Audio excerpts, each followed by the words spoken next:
Hi guys. So if we look at this pan, the first thing that I asked you to do was to figure out how many cookies could fit on the pan.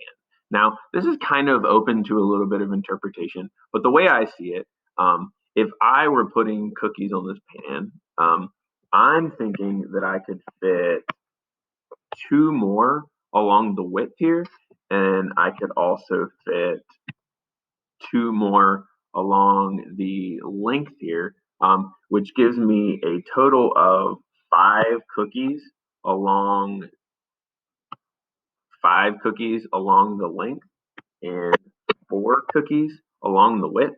And I know that 4 times 5 would give me 20 total cookies. So I'm thinking if the cookies were the size that are shown on this sheet, there would be 20 total cookies that would fit. Now, if we go along with that, if it's 4 times 5 or 4 by 5, I'm saying that there are 5 cookies here by 4 cookies along the width. My first question was, well, what if I double that number? So let's say I double the length here, which would give me 10 cookies along the length, and I double the width, which would give me 8 cookies along the width. Now, since I have a 10 by 8 pan, I would say 10 times 8 is 80 cookies. So we went from being able to fit 20 cookies here to being able to fit 80 cookies. Well, think about it even further. What if I went from my original pan was 5 by 4? What if I took each of these and tripled them? So 5 times 3 is 15. 4 times 3 is 12. This time I have 15 by 12 now.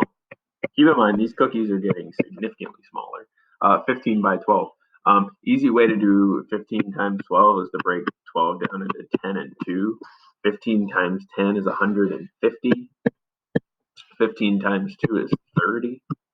So that would give me 180 cookies. So by tripling it, I went from 20 all the way up to 180.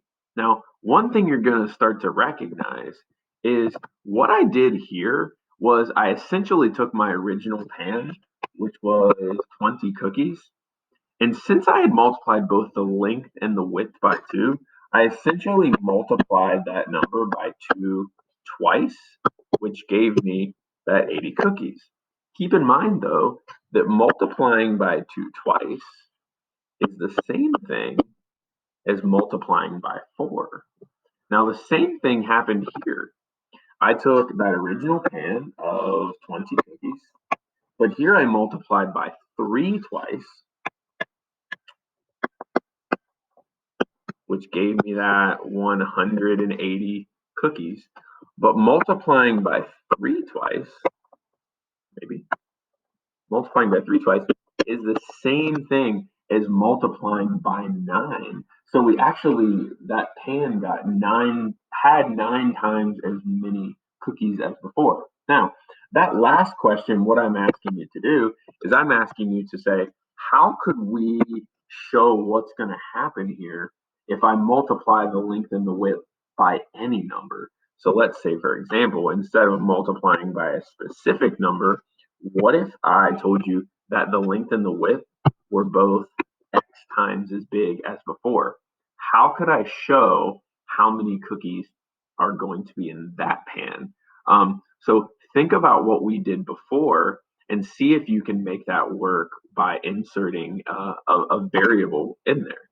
Now, the big thing here is being able to see that when we multiply the length and the width by a specific number, um, the pan didn't just get 2 times or 3 times bigger, but instead it multiplied by 2 twice, got 4 times bigger. It multiplied by 3 twice, it got 9 times bigger. Think about how we can make that work if the pan is X times as long and X times as wide, some number. See if you can figure that out.